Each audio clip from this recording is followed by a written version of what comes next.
May balaos na yung pamanlapo na ning dalum king Pampanga River king partina ning Menyo Dagabon king purok dudurot barangay kandating Arayat.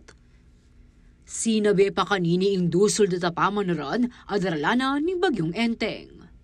At tatandaan ng metibag iniinyang August 17, pauli na ning pangalasak ng flood control project, ang may kaalagang mahigit 91.4 million pesos. Basic in project details sa nini, March 4 nyening banwa inyang pegumpisan deng proyekto at target deng ayari king November 4. Ing Pampanga First District Engineering Office ang implementing agency, kabang ing Edma Reconstruction and Trading naman ing kontraktor.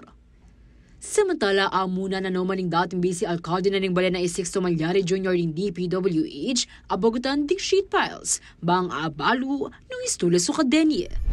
Makikita naman po yung kung pinutol Pero paano po makikita ang pinutol? Nakabaon pa po Bunutin muna, di po ba? Para makita.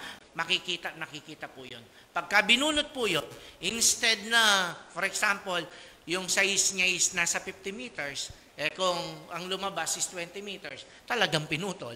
Di po ba? Mga bakal po yan Munikala na panini, may down lang read channeling king may sabing lugal at tutumbukanan ni Danu. Pero yung portion talaga pong yun po yung hanggat hindi nagagawa yung channeling, kahit ano pong gawin nila doon, masisira at masisira. Gaano po katibay? Kasi po, imagine, doon po kasi ang tumbok ng tubig pag lumalakas.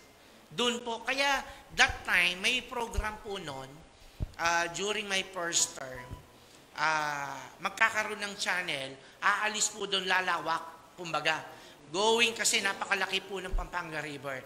Pero mas malaki po yung budget na kailangan kaya hindi nagawa. Kahit ako personally, hindi ako hinyero, pero dun sa portion na yon, kahit gaano katibay yung gagawin nila, hanggat hindi nagagawa po yung rechanneling, I don't think so, kung tatagal po yun. Samantala, si bukanan ng CLTV 36 News ako na ni pasyang ng DPWH kaugnay ng proyektong mesira. Pero makibat king kaya kaming text at awos. Ako, ing kaya kaming talasuyo. Liana Canilaw, CLTV 36 News.